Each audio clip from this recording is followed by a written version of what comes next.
Oke, salam jumpa lagi bocah-bocah tua semuanya. Monggo mari silahkan duduk yang baik, pastikan tidak ada yang mengganggu. Siapkan kopi dan rokoknya dan segera kita nyalakan channel YouTube-nya. Simak kisah Nogososro Sabuk Inten. Karya Pak D. S.H. Mintarja. Selamat menikmati.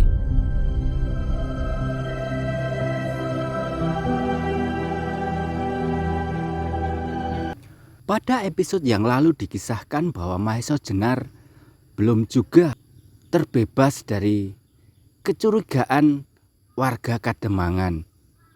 Tidak hanya menghadapi dari kepala pengawal Kademangan, bahkan sekarang ini Ki Demang sendiri turun, yaitu Demang Penanggalan. Mereka berdua bersama-sama menghadapi Mahesa Jenar. Bagaimanakah nasib Mahesa Jenar selanjutnya? Inilah kisah kelanjutannya.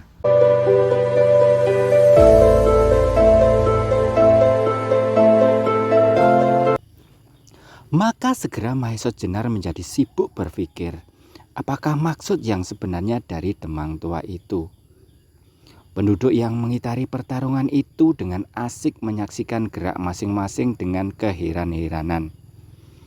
Sebagai suatu hal yang belum pernah dilihat sebelumnya, mendadak mereka terkejut sekali melihat Demang terjun langsung ke arena. Mereka serentak merasa bangun dari sebuah mimpi yang dahsyat. Dalam hal yang demikian, bagaimanapun hebatnya lawan, mereka merasa wajib membela pemimpin mereka meskipun harus menyerahkan nyawanya. Serentak mereka menggenggam senjata masing-masing makin erat, sedangkan beberapa orang yang berdiri di baris paling depan sudah mulai bergerak. Mahesa Jenar segera melihat kesulitan yang bakal datang. Karena itu, ia semakin waspada. Ia mulai menghimpun kekuatan-kekuatannya untuk membuat gempuran-gempuran terakhir. Meskipun hal itu dilakukan dengan berat hati, ia sama sekali tidak menduga bahwa ia harus terlibat dalam masalah yang sama sekali tak diketahui sebab-sebabnya. Tetapi bagaimanapun ia tidak mau dijadikan bulan-bulanan dari peristiwa-peristiwa yang tak diketahui ujung pangkalnya itu. Tiba-tiba ketika keadaan sudah sedemikian memuncaknya, halaman itu digetarkan oleh sebuah teriakan nyaring.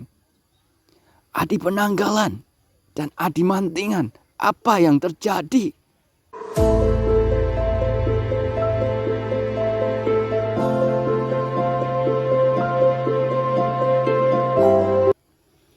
Teriakan yang dilontarkan sepenuh tenaga itu bergetar memenuhi halaman Kademangan, sehingga semuanya terkejut karenanya dan pertarungan itu pun segera terhenti.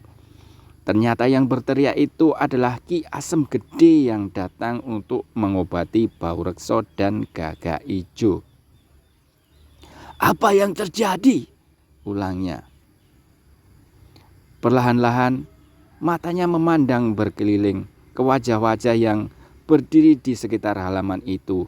Kemudian dipandanginya wajah Mantingan dan Demang Penanggalan dengan matanya yang bening, sehingga membawa pengaruh yang sejuk. Alangkah damainya hati seorang yang mempunyai wajah dan mata yang begitu lunak. Umurnya sudah lanjut dan hampir seluruh rambutnya sudah putih. Ki Asem Gede berjalan perlahan mendekati Mahesa Jenar, lalu membungkuk dengan hormatnya. Anak mas, apa yang terjadi? Tanyanya, dan kemudian ia menoleh kepada Demang Penanggalan dan Ki Dalang Mantingan. Apa yang terjadi? Ulangnya kembali. Demang Penanggalan merasa sulit untuk memberi jawaban. Memang ia sendiri bertanya kepada dirinya, kenapa ini terjadi? Ketika Penanggalan tidak segera menjawab, Ki Asem Gede kembali memandang kepada Mahesa Jenar. Matanya hampir tiada berkedip, seakan-akan ia masih belum yakin kepada penglihatannya. Ketika ia memasuki halaman itu dan melihat pertarungan yang sengit, hatinya tersirap. Ia pernah melihat orang yang bertempur melawan Demang Penanggalan, kakak beradik. Ia merasa pernah bertemu dengan orang itu di Demak.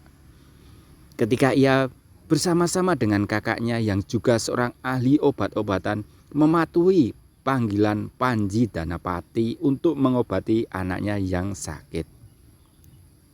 "Anak Mas," katanya kemudian, "bolehkah aku ini, orang tua yang tak berharga, menanyakan sesuatu kepada anak Mas?"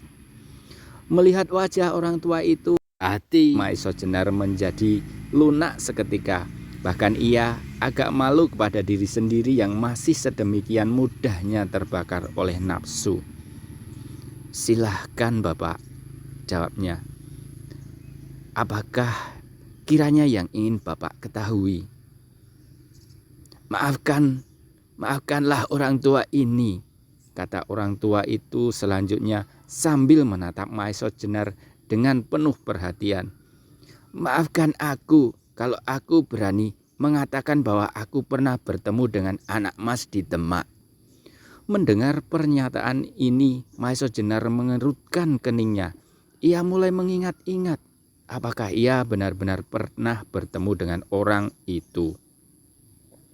"Aku pernah datang ke Demak," sambung Ki Asem Gede, "bersama-sama dengan kakakku untuk mencoba menyembuhkan sakit putra Panji Danapati, salah seorang perwira dari prajurit pengawal raja."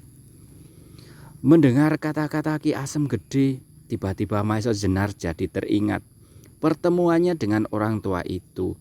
Pada saat itu ia sedang berkunjung ke rumah kawan sepasukan yang pada saat yang bersamaan sedang memanggil dua orang tua untuk mengobati anaknya yang sedang sakit. Dan ia jadi teringat bahwa salah seorang dari kedua orang itu adalah yang sekarang berdiri di hadapannya. Di sana, Ki Asem Gede melanjutkan, "Aku bertemu pula dengan seorang perwira lain, kawan Panji Danapati itu. Kenalkah anak Mas dengan Panji Danapati?" Mahesa Jenar agak ragu, tetapi perlahan-lahan ia mengangguk juga. "Nah," kata orang tua itu pula, "kalau begitu aku tidak salah lagi. Anak Mas lah yang aku jumpai di dalam Danapaten. Benarkah?" Mahesa Jenar masih saja ragu-ragu. Sebenarnya ia ingin melupakan saja apa yang pernah terjadi. Meskipun sebenarnya ia masih ingin mengabdikan diri kepada negerinya. Tetapi dengan terbunuhnya Ki Kebu Kenongo, saudara seperguruannya, lebih baik ia menyingkirkan diri dan mencari cara pengabdian yang lain. Juga penegasan tentang dirinya akan mempermudah setiap usaha untuk menangkapnya. Apabila ia dianggap berbahaya seperti Ki Kebu Kenongo. Ia tidak ingin kalau sampai terjadi bentrokan dengan orang-orang yang sedang menjalankan kewajibannya, serta kawan-kawan seperjuangannya dahulu.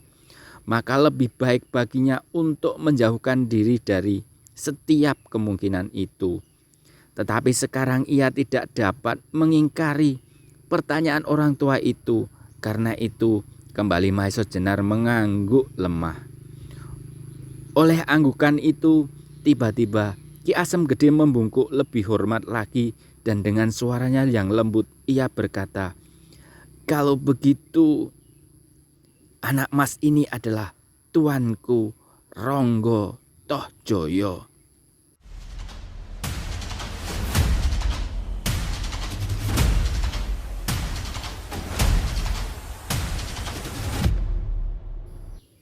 Perkataan Ki Asem Gede itu seperti petir datang menyambar telinga Ki Dalang Mantingan serta Demang Penanggalan. ia pernah mendengar nama itu. Bahkan nama itu terlalu besar untuk disebut-sebut sebagai seorang pahlawan yang sudah mengamankan Demak dari gangguan-gangguan kejahatan. Maesa Jenar sendiri agak terkejut juga mendengar nama itu disebutkan. Tetapi ia tidak dapat berbuat lain daripada mengiyakan, sebab Ki Asem Gede itu pasti pernah mendengarnya dari Panji Danapati bahwa ia seorang perwira pengawal raja, di samping namanya sendiri mendapat gelar Ronggo Toh Joyo.